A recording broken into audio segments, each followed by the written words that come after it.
Book I read was Tropical Rainforest by Peter Benoit. Almost all the earth was covered by rainforest 100 million years ago. When earth started to get drier, the rainforest started to shrink and die.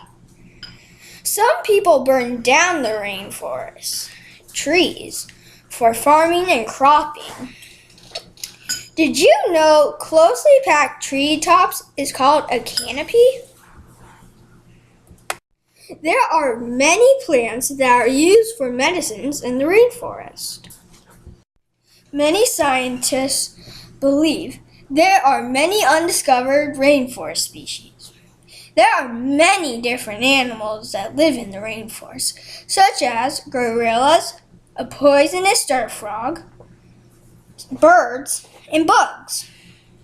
The poisonous dart frog has a bright color to warn animals not to eat him. There are many people who live in the rainforest. These people live in tribes. A few examples are the Pygmies, Yanomami, and Kayapo. Thank you for listening to my report about tropical rainforests.